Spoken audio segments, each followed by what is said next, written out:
இசை மேலே அதிகமாக ஆர்வமுள்ள ஒருத்தன்.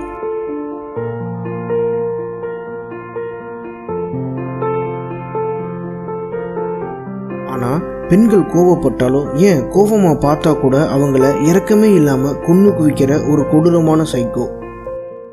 அவனுக்கும் ஒரு பாசமுள்ள அழகான காதலி கிடைக்கிறா.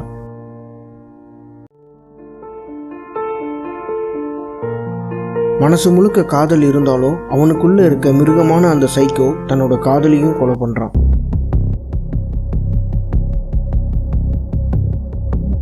இறந்த காதலியோட தங்கைக்கு இது தெரிய வந்து அவனை கத்தியால குத்தி நெஞ்ச பிளக்க அவன் கை முழுக்க ரத்தத்தோட தான் இசையை வாசிச்சுக்கிட்டே சாகுறான். இசைஞானியா வாழ வேண்டிய ஒருத்தன் இப்படி கொலையாளியா மாற காரணம் அவனை குழந்தையில இருந்து அவங்க அம்மா அவனை சூடு வச்சு அடிச்சு வளர்த்ததும் அவன் மிருகமாக மாற காரணம். குழந்தைகளை அடித்து வளர்க்கலாம், ஆனால் அடித்து மட்டுமே வளர்க்காதீங்க.